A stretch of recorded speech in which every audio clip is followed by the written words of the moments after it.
بسم الله الرحمن الرحيم. لقد من الله على المؤمنين إذ بعث فيهم رسولا من أنفسهم يتلو عليهم آياته ويزكيهم ويعلمهم الكتاب والحكمة وإن كانوا من قبل لفي ضلال مبين. صدق اللہ العظیم. یہ سورہ آل عمران کی آیت نمبر 164 ہے. اس کا ترجمہ یہ ہے: تحقیق اللہ نے ایمان والوں پر بہت بڑا احسان کیا کہ انہی میں سے ایک رسول کو مبعوث کیا جو انہیں اللہ تعالیٰ کی آیتیں تلاوت کر سناتے ہیں، ان کے نفوس کا تزکیہ کرتے ہیں، انہیں کتاب و حکمت کی تعلیم دیتے ہیں، اور اس سے پہلے وہ کھلی گمراہی کے مبتلا تھے.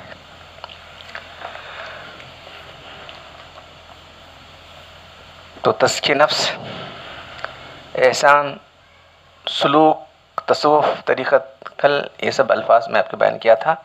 حضرت مولانا علی میاں رحمۃ اللہ علیہ کی کتاب کا نام ہی ہے تزکیہ و احسان، تصوف یا سلوک. تو کچھ لوگوں نے تصوف کا لفظ جو استعمال کیا گیا اس کی وجہ سے اس سے دور ہٹ گئے. تزکیہ کو تو ماننا پڑے گا، احسان کو تو ماننا پڑے گا. دین کا یہ وہ اہم شعبہ ہے، اسلام کا وہ رکن جس کو قرآن نے تزکیہ کہا ہے. احادیث میں احسان اور بہت سے اہل نظر اور حقیقت شناس لوگوں نے فقہ باطن سے اس کو موسوم کرتے رہے ہیں. شریعت کی روح اور دین کا لب لباب ہے، زندگی کی بنیادی ضرورت ہے جس کے بغیر دین میں کمال حاصل نہیں ہو سکتا. اسلامی معاشرے کی اجتماعی اور اخلاقی چول صحیح طور پر نہیں بیٹھ سکتے. تو اس کتاب میں مولانا کی کل اس کی چند چیزیں سنایا تھا میں، آج بھی اسے سنا جا رہا ہوں میں. اس کتاب میں اس حقیقت کو واضح کرنے اور ان غلط فہمیوں کو دور کرنے کی کوشش کی گئی ہے جس کی مروجہ اصطلاح تصوف. تصوف کو چھوڑ دو، تم لفظ تصوف کا لفظ نہیں چاہتے تو چھوڑ دو، لیکن تم نے اس شعبے کو چھوڑ جانا. ایک گروہ نے تصوف یہ اجمی لفظ ہے، یہ تصوفی جو ہے اسلام میں ہے ہی نہیں. تزکیہ تو ہے نہیں، تزکیہ کا اقرار کریں گے نہیں آپ. قرآن سے تزکیہ جو آیت میں نے تلاوت کی ہے یہ آیت 4 مقامات پر آئی ہے. سورہ بقرہ میں 2 جگہ آئی ہے، سورہ آل عمران میں 2 جگہ آئی ہے، سورہ جمعہ کے اندر آئی ہے. اب کیا کریں گے؟ کوئی انکار کا راستہ نہیں ہے. تزکیہ نفس. تو اس تزکیہ نفس سے جان چھڑانے کے لیے سب کیا انہوں نے؟ تزکیہ نفس سے جان چھڑانے کے لیے اس طرح کیا کہ ہے ہی نہیں دین کے اندر. یہ اجمی چیز ہے. اجمی چیز کیا ہو سکتی ہے؟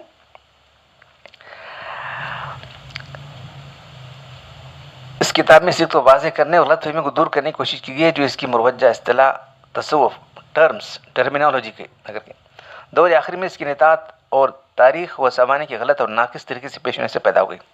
یہاں تک کہ بعض حلقوں میں سمجھا جانے لگا ہے کہ تصوف ایک اجمی چیز ہے، ایک بدعت ہے، تعطل ہے، بطالت ہے اور اسلام اور زندگی کی ذمہ داریوں سے فرار کا نام ہے. کتاب میں ایک دیانتدارانہ دینی اور علمی جائزہ لیا گیا ہے، دینی، علمی اور تحریری جائزہ لیا گیا ہے جس سے عصر حاضر میں تصوف اور احسان کی ضرورت اور مادیت میں گرفتار معاشرے کے لیے جو ہے اس کی اہمیت واضح ہوتی ہے. تو جس طرح مختلف چیزیں دین میں جو ہے جب کچھ مسئلہ پیش آیا تو اللہ تبارک و تعالیٰ کا ایک نظام اس دین ہمارے اللہ نبی صلی اللہ علیہ وسلم کی امت کے لیے یہ ہے کہ کچھ ان کو ایسے الہامات ہوئے. اب سب سے پہلی چیز جو یہ ہوئی، اللہ کے رسول کے بعد جو ہے قرآن میں جمع کرنے کا مسئلہ پیش آ گیا. جنگ امامہ کے اندر تقریباً 1200 قرہ شہید ہو گئے. فوراً حضرت عمر رضی اللہ عنہ خیال آ گیا کہ ہم قرآن کو ایک جگہ جمع کریں گے. آگے تو حضرت عمر رضی اللہ عنہ کہتے ہیں تو مسئلہ وہی. انہوں نے پوچھا کہ یہ بات میں کہہ سکوں جب کہ اللہ کے رسول نے نہیں کیا. تو اس کی اہمیت جو ہے ان پر واضح کرتے رہے اور ان کو بھی یقین آ گیا کہ ہاں کرنا چاہیے اس کو. پھر زید بن ثابت جو اس کے کاتب تھے ان کو بلا کے وہ بھی پہلے جو ہے کہتے رہے کہ وہ کام ہے ہم کیسے کریں، اس کے اللہ کے رسول نے کیا. پھر ان کا دل اس پر مطمئن ہو گیا. تو اس طرح سے اس کے بعد احادیث جمع کا مسئلہ آ گیا. قرآن جمع کرنے کا مسئلہ تو ایسا ہوا، احادیث جمع کرنے کا مسئلہ آ گیا تو حدیث کو جمع کرنا چاہیے. یہ بات یہ بھی اطمینان ہو گیا. مسائل نکالنے کا مسئلہ آ گیا. تو یہ ساری چیزیں جو ہے ایک اللہ تعالیٰ کی طرف سے جو علماء ربانی ہیں ان کو جو ہے ایک رہنمائی ملتی رہی ہے. اور اس سے پہلے بھی اللہ کے اس کے زمانے کے اندر بھی جو ہے دیکھیے اذان کا مسئلہ پیش ہے کہ لوگوں کو کیسے جمع کرنا بھائی، نماز جماعت سے پڑھنا ہے، لوگوں کو جمع کرنے کے لیے کیا کرنا چاہیے. کوئی کہا کہ جو ہے یہ بجانا چاہیے، کوئی کہا کہ وہ کرو، آگ جلانا چاہیے. تو یہ سب چل رہا تھا. تو ایک صحابی جن کا نام عبداللہ بن زید ہے، انہوں نے خواب میں دیکھا کہ ایک شخص جو ہے ان کو کہہ رہا ہے کہ تم جو ہے یہ الفاظ سے بلاؤ لوگوں کو. تو وہ اللہ کے بات آتے ہیں، تم مرضی لگے خواب دیکھتے، تو اللہ کے خواب کی تائید کرتے. پھر اس کے بعد اللہ کے رسول کے زمانے کے بعد اللہ کے رسول نے 3 دن تراویح پڑھائی. دیکھا کہ اگر نماز تھوڑا سا دن میں روزہ رکھتے ہیں، رات میں جو ہے لمبی نماز ان کے لیے دشواری ہو جائے گی. اگر فرض ہو جائے، فرض واجب ہو جائے، اللہ کے تھوڑا نہ چھوڑ دیا، تم انفرادی طور پر پڑھنے کو دیا. پھر اللہ کے رسول کے بعد تو فرض ہونے کا کوئی مسئلہ نہیں تھا. حضرت عمر رضی اللہ عنہ نے دیکھا کہ لوگ الگ الگ پڑھ رہے ہیں. آپ نے امت کو 20 رکعت تراویح پر جمع کیا. پورے صحابہ کا اجماع ہوا اس پر، کسی نے اختلاف نہیں کیا. دیکھیے دوسرے مسائل میں اختلاف ہے، رفع دین کا مسئلہ ہے، یہ وہ سب ایسے، لیکن یہاں اختلاف ہوا کہ اختلاف ہی نہیں ہوا. پھر یہ اتنی جو ہے ہوا، اسی کی بدولت کہ 20 رکعت تراویح پڑھی جا رہی ہے، تو قرآن کی حفاظت بھی اس سے ہونے لگی. کیسے کیسے حفاظ پیدا ہوئے. آپ قرآن سنانا تھا، اس کے لیے جو ہے کیسی تیاریاں کی گئی اور کی جاتی. تو یہ اللہ تعالیٰ کی ایک جو ہے، تو حضرت مولانا علی رحمۃ اللہ علیہ کا جو کہنا ہے، دین کے اندر جو ہے ایک الہامی نظام اللہ جو ہے کر رہے ہیں. اس طرح سے ایک دین کا ایک شعبہ جس کو تزکیہ، احسان، سلوک، طریقت کہتے ہیں، جس کو بعد میں تصوف کے نام سے موسوم کیا جانے لگا، تو یہ بھی اللہ کی طرف سے ایک ڈپارٹمنٹ بنایا جائے اس کا بھی. تو کچھ لوگ میدان میں آ گئے اور بغیر کسی جو ہے اس کے ساتھ لوگوں، ادھر حکومت موجود ہے، حکومت کس کی؟ خلیفہ کے بعد بادشاہ بن گئے تھے. خلیفہ تو کہلاتے تھے لیکن دراصل میں بادشاہ تھے. وہ خلافت چلی گئی تھی، بادشاہت باقی تھی. ان سے الگ ہٹ کر انہوں نے بیعت لینا شروع کر دیا تاکہ لوگوں کی اصلاح ہو جائے. لوگوں کی اصلاح کے لیے اصلاحی بیعت کا سلسلہ تو صحابہ اللہ کے رسول میں خود موجود ہے. اللہ کے رسول نے صحابہ کرام سے بیعت دی تھی، اصلاح کی بیعت. اللہ کے رسول نے صحابہ کرام سے جو ہے بہت سارے صحابہ کرام سے تو بیعت کی جو حدیثیں ہیں تقریباً 70 حدیثیں ہیں. اس میں ہے کہ جو ہے عبادہ بن صامت رضی اللہ عنہ سے دیکھ کے اللہ کے رسول نے ہم سے بیعت دی. کیا تم مجھ سے بیعت نہیں کرتے ہیں؟ کیا بیعت کرنا ہے؟ یہ تو یہ بیعت کرو. تو اصلاحی بیعت اللہ کے رسول سے ثبوت ہے. عورتوں کی بیعت لینے کا ثبوت بھی ہے. تو وہی طریقہ، کوئی شریعت سے ہٹ کر کوئی طریقہ انہوں نے ایجاد نہیں کیا. شریعت کے دائرے میں رہتے ہوئے یہ کہا کہ جو اس کو بیعت لیں گے لوگوں کو. اب بیعت لینے کے اثرات کیسے گہرے ہو گئے. وہ لوگ اپنا تعلق جو اصلاحی تعلق انہوں نے ان بزرگوں سے جوڑ دیا. ان کی رہنمائی میں جو ہے یہ اپنے مسائل حل کرتے رہے. اور پھر جو مطلوب چیز ہے کیا ہے، احسان، وہاں تک پہنچے. یہ تاریخ کا ریکارڈ ہے. اور جو لوگ اس سے نہیں جڑے وہ الگ ہی رہ گئے. جو لوگ اس سے نہیں جڑے وہ الگ ہی رہ گئے.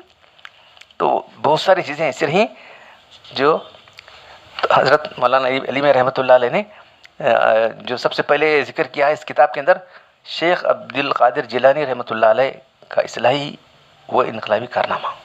بہت بڑے اس تصوف کے یا تزکیہ احسان کے سلوک کے بہت بڑے دائی اور بہت بڑے جو ہے نمائندے. چند ہی باتیں ان کی سنا سکتا ہوں، پوری باتیں سنانا تو بہت مشکل ہے. ہندوستان میں دیکھ رہے ہیں آپ، کہاں ہیں ہندوستان، کہاں کب آئے تھے ہندوستان کو؟ جگہ جگہ ان کی یہ بنے چوکھنڈیاں، محبوس بانی کی چوکھنڈی، محبوس وانی جگہ جگہ جو ہے وہ ان کے نام سے جو ہے شرک چلا ہوا ہے. وہ توحید کے کیسے جو ہے علم بردار تھے، کیسے کٹر تھے توحید پر، کس طرح سے جو ہے انہوں نے معاشرے کی اصلاح کی. تو اس کتاب میں آپ نے چند جو بڑے بڑی شخصیتیں ہیں، پورے لوگوں کا نہیں، تو یہ بھی بتانے کی کوشش کی ہے کہ یہ جو شخصیتیں ہیں، اس تزکیہ و احسان کرنے والی شخصیتیں مسلمانوں کے معاشرے سے کٹی نہیں، بلکہ معاشرے کو اصلاح کی، حکومت کی اصلاح کی، اور پھر میدان جنگ میں حصہ بھی لیا. بالکل جو ہے اللہ اللہ کرتے بیٹھے ہیں اپنے خانقاہ کے اندر، بعد میں باہر کیا ہو رہا ہے معلوم نہیں، ایسا نہیں. علامہ ابن تیمیہ رحمۃ اللہ علیہ کو ذکر کیا ہے، علامہ ابن تیمیہ 7ویں صدی کی جو ہے بہت بڑی شخصیت تھے، وہ بھی بہت بڑے اللہ والے تھے. پھر یہاں تاتاریوں پر جو اسلام کام کیا وہ بھی صوفیہ کرام تھے.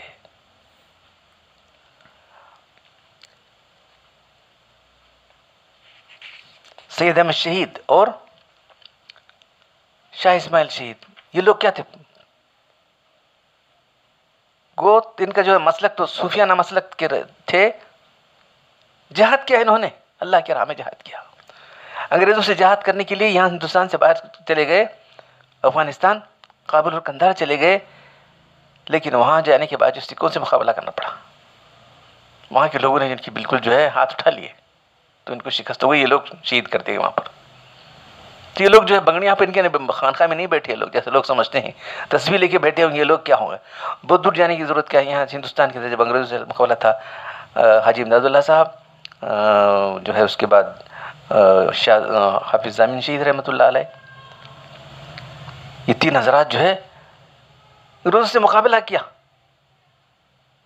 مولانا مقصد نانوتوی رحمۃ اللہ علیہ، تینوں پر وارنٹ تھا. ایک تو شہید ہو گئے تھے، وہاں مزار ہے، وہاں پر خانقاہ امدادیہ کے درجے حافظ کا مزار موجود ہے.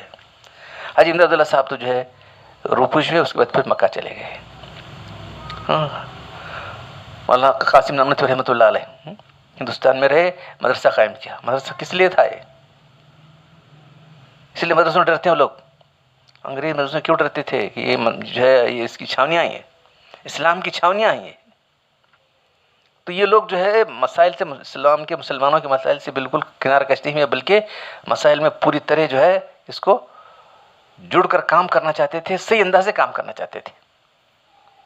تو آج صرف جو ہے شیخ عبد القادر جیلانی رحمۃ اللہ علیہ کے تعلق سے چند باتیں جو حضرت نے لکھی ہیں وہ سنانا چاہ رہا ہوں. ارے شیخ عبد القادر جیلانی رحمۃ اللہ علیہ نے بغداد میں 73 سال گزارے. عباسی خلفاء، تو پہلے اموی خاندان کی حکومت تھی، اس کے بعد عباسی خاندان کی حکومت آئی. تو عباسی خاندان میں سے 5 خلفاء ان کے سامنے گزرے، یعنی ان کے دور حکومت. مسند خلافت پر بیٹھے جس وقت بغداد میں رونق افروز ہوئی. اس وقت خلیفہ مستحضر باللہ وہ تھا. اس کے بعد بالترتیب مسترشد، راشد، مقتفی لامر اللہ، مستند باللہ یہ تخت پر بیٹھے ہیں. شیخ رحمۃ اللہ کا یہ عہد بہت ہی اہم تاریخی واقعات سے لبریز ہے. سلجوقی سلاطین اور عباسی خلفاء کی باہم کشمکش کے زمانے میں پورے عروج پر تھی. یہ سلاطین عباسی حکومت پر اپنا اقتدار قائم کرنے کے لیے دل و جان سے کوشش کر رہے تھے، کبھی خلیفہ کی رضامندی کے ساتھ اور کبھی اس کی مخالفت کے ساتھ، اور کبھی کبھی خلیفہ اور سلطان کے لشکروں میں باہم معرکہ یہ بھی ہوتی تھی. یہ دیکھو آپس میں مسلمان نہیں لڑ رہے، مسلمان دوسرے کا خون بہاتے تھے. اس طرح کے واقعات مستشد کے زمانے میں کئی مرتبہ پیش آئے. یہ عباسی خاندان کا سب سے بڑا طاقتور اور معقول خلیفہ تھا. اکثر معرکوں میں فتح بھی اس کو حاصل ہوئی، لیکن رمضان 519 میں سلطان مسعود اور اس کے درمیان جو معرکہ ہوا اس میں شکست فاش ہوئی. علامہ ابن کثیر لکھتے ہیں تاریخ میں کہ جو ہے سلطان کے لشکر کو فتح حاصل ہوئی سلطان مسعود کے، اور خلیفہ قید کر لیا گیا. تو اہل بغداد کی املاک کو لوٹ لیا گیا. دیکھو اس وقت موجود تھے حضرت شیخ عبد القادر رحمۃ اللہ علیہ. یہ خبر تمام دوسرے صوبوں میں پھیل گئی. بغداد اس المناک خبر سے متاثر ہو، وہاں کے باشندوں میں ظاہر و باطن ہر لحاظ سے ایک زلزلہ آ گیا. عوام نے مسجدوں کے منبر تک توڑ ڈالے، جماعتوں میں شریک ہونا چھوڑ دیا. عورتیں سر سے دوپٹہ ہٹا کر نواخوانی کرتے ہوئے باہر نکل آ گئیں. خلیفہ کی قید اس کی پریشانیوں اور مصیبتوں کو ماتم کرنے لگیں. دوسرے علاقے بھی بغداد کے نقشے پر چلے. یہ فتنہ اتنا بڑھ گیا کہ تمام کم و بیش تمام علاقے سے متاثر ہو گئے. ملک سنجر نے یہ دیکھا تو اپنے بھتیجے کو معاملے کی نزاکت اور اہمیت سے آگاہ کر دیا اور خبردار کیا. اس کو حکم دیا کہ خلیفہ کو بحال کر دیا جائے، اس کو قید کر دیا گیا. لیکن ملک نے اس کی تعمیل نہیں کی، لیکن خلیفہ کو باتیوں نے قتل کر دیا. یہ علم انگیز واقعہ سب جو ہے شیخ عبد القادر کی نگاہوں میں سے گزرے. انہیں مسلمانوں کی باہمی افتراق، خانہ جنگی، دشمن کو اپنی آنکھوں سے دیکھا. یہ دیکھا کہ دنیا کی محبت کی خاطر ملک اور سلطنت اور جاہ مرتبے کے حصول کے لیے سب کچھ کر گزرنے پر لوگ آمادہ ہیں. ان کو صرف دربار کی شان و شوکت سے لذیذ باقی رہی ہے. وہ اہل سلطنت کو تقدس نگاہ سے دیکھنے لگے ہیں لوگ، اور صوبوں اور شہروں کی حکومت حاصل کرنے کے لیے سر دھڑ کی بازی لگے ہوئے. دیکھو لوگ گیج کر رہے ہیں. شیخ عبد القادر کا مادی وجود خود ان واقعات سے علیحدہ اور دور رہا. آپ جو ہے ان کی جو ہے عملی سیاست میں حصہ نہیں لیے، لیکن اپنے شعور احساسات اسی آگ میں جل رہے تھے. اس سوز دلوں نے ان کو پوری ہمت اور طاقت اور اخلاصات، واعظ و ارشاد، اور دعوت و تربیت اور اصلاح نفوس اور تزکیہ قلوب کی طرف متوجہ کیا. چپ بیٹھے نہیں بلکہ اصلاح کرنے کے لیے کیا آپ نے. عقیدہ آخرت کی تذکیر، اس سرائے فانی کی بے ثباتی، دنیا کی بے ثباتی کے ماحول میں اس حیات جاویدانی کی اہمیت اور تہذیب اخلاق، توحید خالص اور اخلاق کامل کی دعوت پر سارا زور دیا. تو یہ سمجھے کہ مت سمجھو کہ یہ لوگ صرف خانقاہ میں بیٹھے رہے اللہ اللہ کرتے، بلکہ لوگوں کی اصلاح کے لیے میدان میں آ گئے. ہر اشیاء کے مواقع دلوں پر بجلی کا اثر کرتے تھے. وہ تاثیر آج بھی موجود ہے. فتح الغیب وہ ہے الفتح الربانی کے مضامین آپ کی مجالس کے بعض یہ موجود ہیں بھی عربی زبان میں، آج بھی دلوں کو گرماتے ہیں. ایک طویل مدت جانے کے بعد بھی ان کے اندر آج بھی جو ہے وہ تاثیر ہے. دیکھو اتنے زمانے میں انبیاء علیہ السلام کے نائبین اور عارفین کے کلام کے مضامین کہ طرح یہ مضامین ہر وقت کے مناسب ہیں اور سامعین اور مخاطبین کے حالات اور ضروریات کے مطابق ہوتے تھے. عام طور پر لوگ جن بیماریوں میں مبتلا ہیں اور جن مغالطوں میں گرفتار ہیں انہیں کا ازالہ کیا جاتا ہے مضامین. اس لیے حاضرین آپ کے ارشادات اور اپنے زخم کا مرہم، اپنے مرض کی دوا، اپنے سوالات و شبہات کا جواب پاتے تھے. تاثیر اور عام نفع کی بڑی وجہ تھی کہ آپ کی زبان جو فرماتے ہوئے دل سے نکلتا تھا، اس لیے دل پر اثر کرتا تھا. آپ کے کلام میں بیک وقت شوکت، عظمت بھی ہے، دل آویزی بھی ہے، حلاوت بھی ہے اور صدیقین کلام کی شان ہوتی ہے. پھر شاید یہ بہت کم لوگوں کو معلوم ہے کہ آپ نے 4 ازواج کی، آپ کی 4 بیویاں تھیں، 26 بچے تھے آپ کے. دیکھیں آپ توحید خالص اور غیر اللہ کی بے حقیقی یہ بیان کر رہے ہیں آپ. ایک وقت عالم کا عالم اہل حکومت اور اہل دولت کے دامن سے وابستہ تھا. وہ زمانے میں لوگوں نے مختلف انسانوں اور مختلف ہستیوں کو نفع و ضرر کا مالک سمجھ لیا تھا. اسباب کو جو ہے اسباب کو ارباب یعنی خدا کا درجہ دیا تھا. قضا و قدر کو اپنے جیسے انسانوں سے متعلق سمجھ لیا گیا تھا. شیخ فرماتے ہیں کہ جو ہے کتاب سے حضرت لکھ رہے ہیں فتح ربانی سے، کل مخلوقات کو اس طرح سمجھو جیسے بادشاہ نے جس کا بہت بڑا ملک، بہت سخت حکم ہے، رعب و دب دل ہلا دینے والا ہے، ایک شخص کو گرفتار کر کے اس کے گلے میں توق اور پیروں میں کڑا ڈال کر ایک سنوبر کے درخت میں ایک نہر کے کنارے جس کی موجیں زبردست ہیں اور پاٹ بہت بڑا ہے لٹکا دیا ہے. خود ایک نفیس بلند کرسی اس تک پہنچنا مشکل ہے. تشریف فرمائے. اور اس کے پہلو میں تیر و پیکان ہے، نیزہ و کمان ہے، ہر طرح کے اسلحہ کا انبار ہے جس کی مقدار خود بادشاہ کسی کوئی جانتا نہیں. ان میں سے جو چیز چاہتا اٹھا کر اس کے لٹکے ہوئے قیدی پر مار دیتا ہے. تو کیا یہ تماشا دیکھنے والے کے لیے بہتر ہے کہ وہ سلطان کی نظر اٹھائے اور اس سے خوف و امید ترک کر دے، یا لٹکے ہوئے قیدی سے امید باندھے؟ بتاؤ تم کس کے کر رہے ہیں؟ دیکھو یہ سب قیدی کس طرح بادشاہ بن رہے ہیں، کس طرح نکالے جا رہے ہیں، ذرا دیکھو کس طرح ایک آدمی بادشاہ خلیفہ بن رہا ہے، کس طرح نکالا جا رہا ہے، کس طرح قتل کیا رہا ہے. دیکھو کیا ہے. لٹکی ہوئے قیدی سے امید میں رکھی.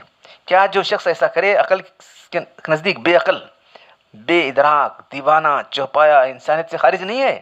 خدا کی پناہ، بینائی کے بعد کیسی نابینائی، اصول کے بعد جدائی کیسی، قرب و ترقی کے بعد تنزل، ہدایت کے بعد گمراہی، ایمان کے بعد کفر. کیا ہے فتح الغیب کے مقالات. کیسے لوگوں سے امید لگا کے بیٹھے. ایک دوسری مجلس میں توحید و اخلاق اور ما سوا اللہ تعالیٰ سے انقطاع کی تعلیم اس طرح دیتے ہیں. اس پر نظر رکھو جو تم پر نظر رکھتا ہے، اس کے سامنے رہو جو تمہارے سامنے رہتا ہے، اس سے محبت کرو جو تم سے محبت کرتا ہے، اس کی بات مانو جو تم کو بلاتا ہے. اپنا ہاتھ اسے دے دو جو تم کو گرنے سے سنبھالے گا، جو تم کو جہل کی تاریکیوں سے نکالے گا اور ہلاکتوں سے بچائے گا، نجاستیں دھو کر میل کچی سے پاک کرے گا، تم کو تمہاری سران اور بدبو اور پست ہمتی، بدکار نفس اور رفیقان گمراہ گن سے نجات دے گا، جو شیاطین کی خواہشیں اور تمہارے جاہل دوست ہیں، خدا کی راہ کے رہزن ہیں اور تم کو ہر نفیس اور ہر عمدہ پسندہ چیز سے محروم کرنے والے ہیں.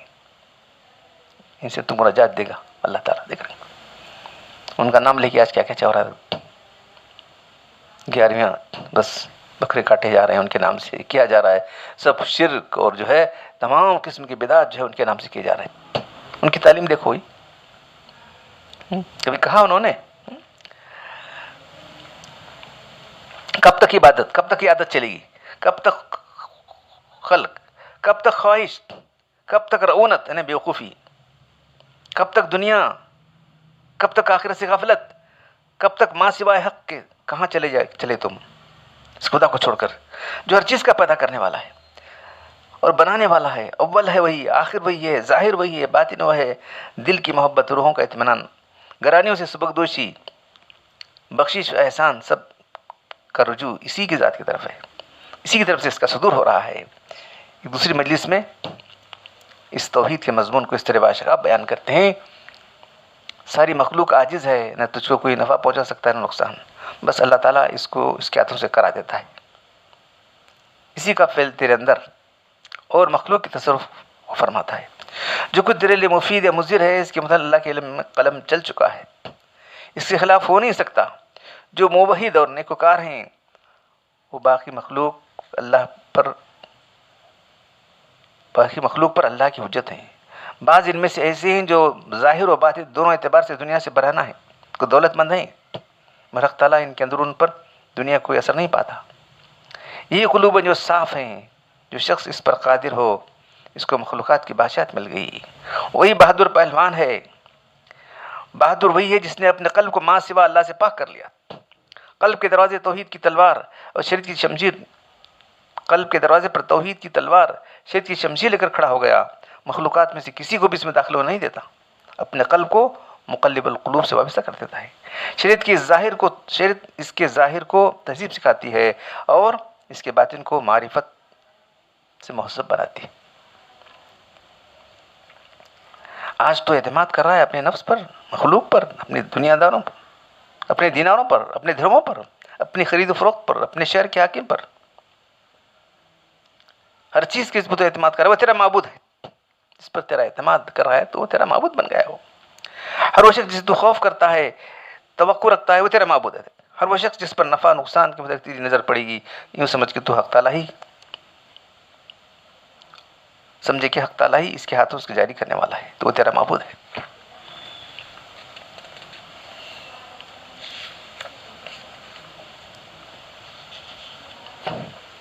تو یہ ایک نہیں بلکہ بے شمار جو ہے ان کے مواعظ ہیں۔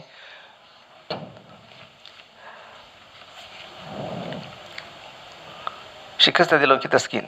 ہر شے کے زمانے میں طبقہ ایسا تھا جو اپنے اعمال و اخلاق اور ایمانی کیفیت کے لحاظ سے بہت پست لیکن دنیاوی حیثیت سے بلند تھا، ہر طرح سے اقبال مند تھا۔ اس کے برخلاف دوسرا طبقہ معاشی حالت سے پست تھا، دنیاوی ترقیات سے محروم تھا، بے بذات و تہی تھا، لیکن اعمال و اخلاق کے لحاظ سے بلند اور ایمانی کیفیات و ترقیات کے لحاظ سے بہرمند تھا۔ پہلے طبقے کی کامیابی اور ترقیات کو بعض لوگ رش کی نگاہ سے دیکھتے تھے، اپنے کو کسی وقت محروم اور نامراز سمجھتے تھے۔ شیخ نے اس شکستہ دل طبقے کی دلجوئی فرمائی۔ کچھ لوگوں کو دنیا ملی تھی، کچھ لوگوں کو نہیں ملی تھی۔ جس کو دنیا ملی ہے، جس کو دنیا نہیں ملی ہے، اس کو رش سے دیکھتا تھا۔ تو حضرت نے بہت بڑا لمبا بیان دیا ہے۔ اے خالی ہاتھ فقیر، اے وہ جسے سے تمام دنیا برگشتہ ہے، اے گمنام، اے بھوکے پیاسے ننگے جگر جلسے ہوئے، اے ہر مسجد و خرابات سے نکلے ہوئے، اے در سے پھٹکارے ہوئے، اے وہ کہ ہر مراد سے محروم بھاگ پڑے ہوئے، اے وہ کہ اس کے دل میں آرزوں مٹی ہوئی آرزویں ہیں، ارمانوں کے پشتے لگے ہوئے ہیں، مت کہ خدا نے مجھے محتاج کر دیا، دنیا کو مجھ سے پھیر دیا، مجھے پامال کر دیا، مجھے چھوڑ دیا، مجھ سے دشمنی کی، مجھے پریشان کیا، مجھے جمعیت خاطر نہ بخشی، مجھے ذلیل کیا، دنیا سے میری کفایت نہ کی، مجھے گمنام کیا، خلق میں میرے بھائی میں میرا ذکر بلند نہ کیا، غیر پر اپنی تمام نعمتوں کو نچھاور کر دی، جس میں اس کے رات دن گزرتے ہیں، اسے مجھ پر اور میرے دیار والوں پر فضیلت دی، حالانکہ وہ بھی مسلمان ہیں اور میں بھی ایک ہی ماں باپ کی اولاد ہیں، آدم حوا کی۔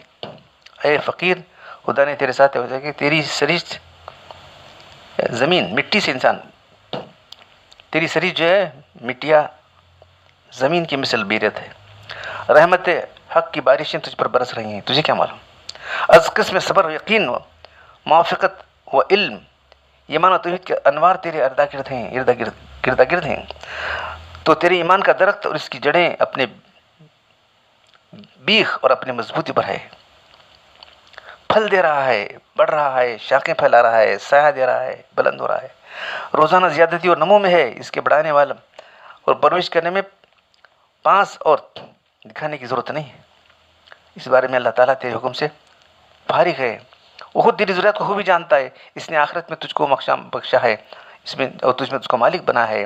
عقبہ میں تیرے اتنی کثرت سے بخششیں رکھی ہیں جو دنیا کے اندر جو محروم ہے وہاں اگر وہ دین پر قائم ہے تو صبر شکر سے زندگی بسر کرنے والا ہے، قناعت کرنے والا ہے، رضا بالقضا ہے، تو اس کا بیان کر رہا ہوں. نہ کسی آنکھ نے دیکھی، نہ کسی کان نے سنی، نہ کسی انسان کے دل میں کوئی خیال گزرا. اللہ تعالیٰ فرماتا ہے کوئی نفس نہیں جانتا کہ کون سی آنکھوں کی ٹھنڈک اس کے لیے چھپا کر رکھی ہے اس کام کے بدلے میں جو کرتے ہیں لوگ. جو کچھ دنیا میں لوگوں نے احکام کی بجاوری کی، ممنوعات کی طرف صبر کیا، مقدرات پر تقدیر پر اللہ کے فیصلوں پر تفویض کی اور تسلیم و رضا کا شیوہ اختیار کیا، اس کے برخلاف جو لوگ کیے ہیں وہ کیا ہے؟ وہ شخص منافقین، مرتدین، کفار میں شامل ہونے والا ہے جو صرف پیسوں کو دیکھنے والا ہے، دنیا کو دیکھنے والا ہے. اور وہ غیر جسے خدا نے دنیا عطا فرمائی ہے، دنیا کا مال عطا فرمایا ہے، نعمت دنیاوی، اس پر اپنا فضل فرمایا ہے. اس کے ساتھ یہ معاملہ کیا کہ اس کے ایمان کی جگہ ریتیلی اور پتھریلی زمینیں ہوں جس میں پانی ٹھہرتا ہی نہیں ہے. پھل کا پیدا ہونا، کھیتی کا اگنا بالکل ہونے والی بات نہیں. جس سے پودوں اور درختوں کی پرورش ہو، کھاد دینا اس کا سامان ہے، کھاد تاکہ اس سے درخت ایمان اور نہال امان کو جو اس زمین میں اگے ہیں حفاظت ہو.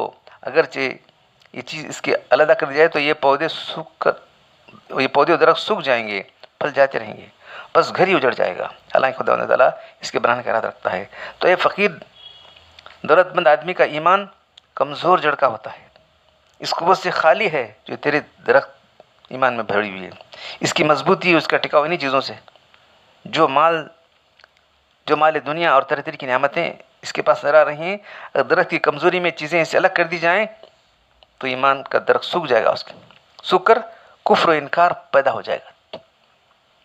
تو حدیث میں آتا ہے کچھ لوگوں کو میں دولت دیا ہوں اس لیے کہ ان کا ایمان اسی سے باقی ہے، کچھ لوگوں کو میں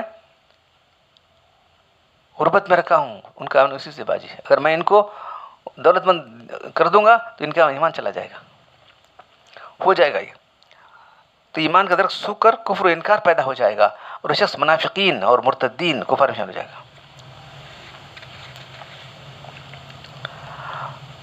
تو دنیا کی حیثیت کیا ہے فرماتے ہیں؟ تو آپ فرماتے ہیں جیسے کہ اللہ کے رسول نے فرمایا ان دنیا خلقت لکم وانکم خلقتم للآخرہ، بے شک دنیا تمہارے لیے پیدا کی گئی، تمہاری لونڈی ہے اور تم آخرت کے لیے پیدا کیے ہو. ایک مقبر فرماتے ہیں فیوز یزدانی میں، دنیا میں سے اپنے مقصوم سے اس طرح کھا کہ وہ بیٹھی ہوئی ہے، دنیا سے اپنے اس طرح مت کھا کہ وہ بیٹھی ہوئی ہے اور تو کھڑا ہوا ہے، بلکہ اس کو بادشاہ کے دروازے پر اس طرح کھا کہ تو بیٹھا ہوا ہے اور وہ طباخ لے کے تیرے سر پر کھڑی ہوئی تیرے سامنے. دنیا خدمت کرتی ہے اس کی جو اللہ کے دروازے پر خدمت کرتا ہے، اور جو دنیا کے دروازے پر کھڑا ہوتا ہے اس کو ذلیل کرتی ہے. اللہ کے ساتھ عزت ہوتا ہوں کی قدم پر.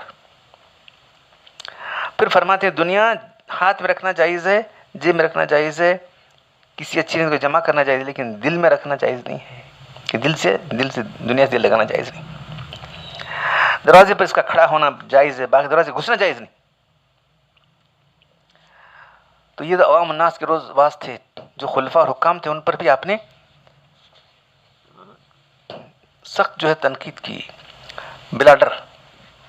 شیخ صرف مواعظ و پند و نصیحت ترغیب پر نہیں کرتے تھے، بلکہ جہاں ضرورت سمجھتے بڑی صاف گوئی جو ساتھ امر بالمعروف اور نہی عن المنکر کا فریضہ انجام دیتے تھے.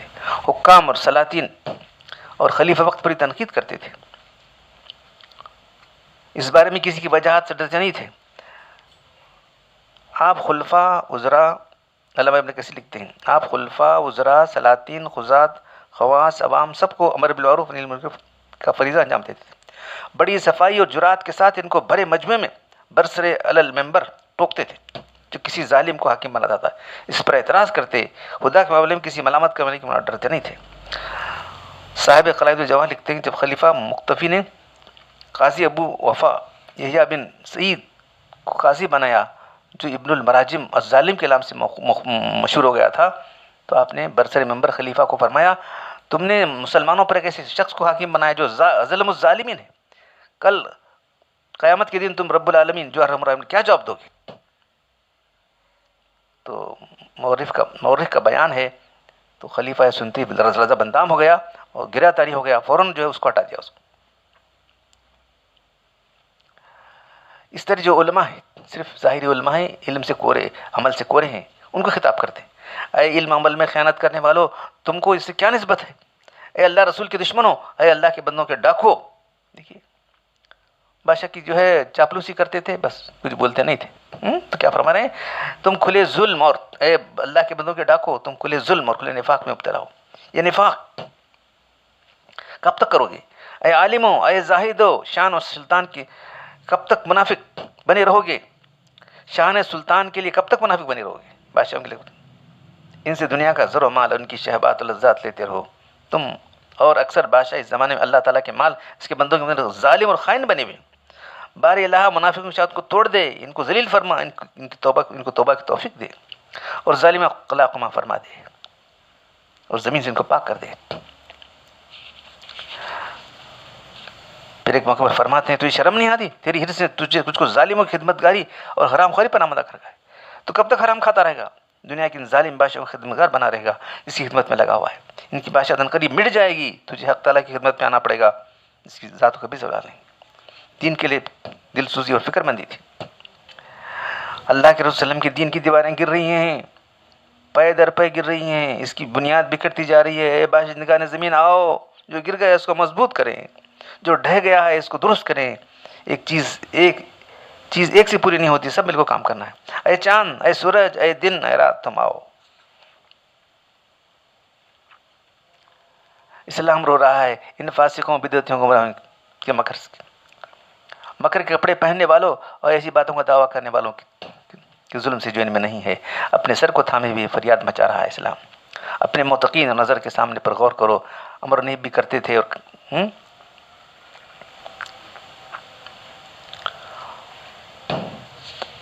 ان پر تاثیر انقلاب آفرین مواعظ اگرچہ اہل بغداد کو عظیم الشان روحانی خلاف پہنچا، اور اس کے بعد ہزار انسانوں کی زندگی میں تبدیلی ہوئی، اور آپ نے جو ہے بیت تربیت کا سلسلہ چلایا، جو سلسلہ قادریہ ہے آپ کی سے چلا ہوا ہے.